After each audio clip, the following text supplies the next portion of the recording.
saya Aya Ramansona Pista dari kelas 12 A3, siswi dari Semantika Kabupaten Tangerang. Jadi sini saya bakal bahas tentang hukum Kirchhoff 1 dan hukum Kirchhoff 2.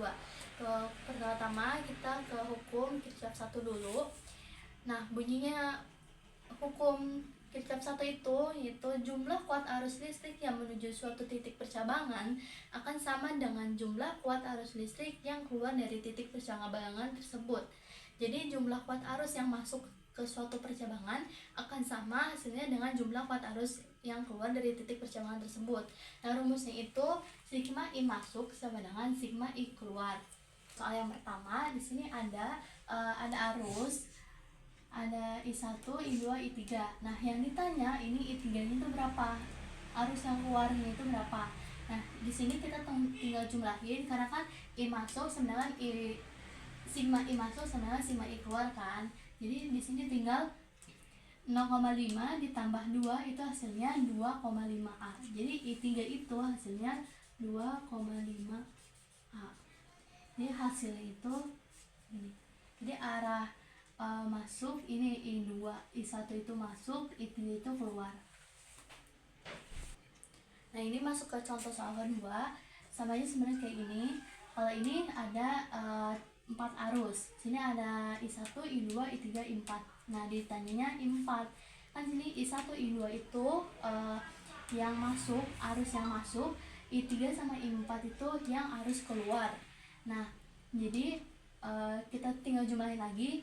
4 ditambah 0,5 itu kan 4,5 dikurang 2A, hasilnya itu 2,5A. Jadi hasil yang I4 keluar ini hasilnya 2,5A. Baik, sekarang lanjut ke hukum Kirchhoff 2 yang bunyinya itu jumlah keseluruhan tegangan listrik beda potensial pada suatu rangkaian listrik tertutup besarnya sama dengan 0. Jadi keseluruhan tegangan listriknya itu pada suatu rangkaian listrik tertutup besarnya sama dengan 0. Rumusnya itu sigma GGL ditambah sigma I kali R sama dengan 0. Nah, di sini ada catatan juga. Jika baterai bertemu dengan loop kutub positif duluan, maka nilai GGL-nya positif. Jadi ini arah loopnya kan pertama dia ke sini. Nah, dia ketemu kutub yang positif duluan. Jadi dia arusnya atau I itu positif. Sebaliknya kalau loopnya arahnya ke sini dulu atau mengarah arus listriknya itu mengarah ke yang kutubnya negatif, loopnya itu akan GGL-nya negatif. Kalau misalkan ketemu positif, dia GGL-nya positif. Lalu jika I searah dengan loop, itu I itu positif, menjadi positif. Kalau jika I berlawanan dengan loop, itu I-nya menjadi negatif. Oke, kita ini masuk ke contoh soal yang contoh soalnya. Itu di sini ada sebuah rangkaian. Kita cari I-nya. Di sini yang tanya kan arusnya. Nah, di sini kan karena cuman kita cari satu loop. Nah, untuk mencari arah loopnya itu tentunya bebas. Kalian mau ke arah mana aja tuh bebas. Nah, aku mau arah ke sini. Ini arah loopnya. Nah, karena arah loopnya itu ke sini, ke sana ya, ke kanan. Berarti kita masukin rumusnya aja di sini. Jawab. Rumusnya itu kan sigma GGL ditambah sigma I kali R sama dengan 0. Kita masukin yang sigma GGL-nya itu tutup kurung. Kan arah loopnya itu kan ke kanan dulu ya. Jadi dia muter gini ketemu sama GGL 3. GGL 3 itu kan 2V ya. Nah, di sini dia juga bertemu dengan kutub positif duluan. Jadi di sini tulis 2 aja 2. Terus kita muter lagi ketemu sama GGL 2 itu 5V. Itu kita tulis karena di sini ketemunya kutub negatif berarti min 5.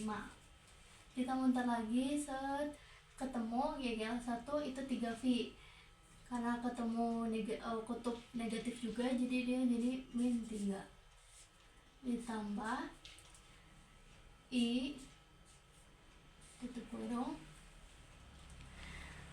Kita cari yang omnya ini dengan yang pertama 7, kan muter, kita ketemu 7 dulu, berarti 7 tambah muter lagi 3 tambah ke sini ada 5 ohm sama dengan 0. Nah, setelah itu kita jumlahin 2 dikurang 5 dikurang 3 itu hasilnya min 6 tambah I ini dijumlahin 7 tambah 3 tambah 5 itu hasilnya I 15.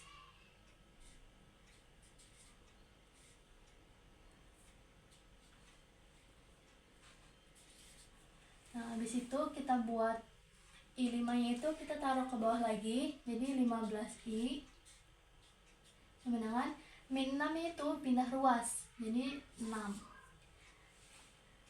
Habis itu pas turunin I nya 6 dibagi, jadi ini pindah ruas, ininya tuh dibagi 6 bagi 15, ini sama-sama dibagi 3, jadi 6 dan 2 ini 5. Tinggal 2 bagi 5 kita sederhanain lagi itu 0,4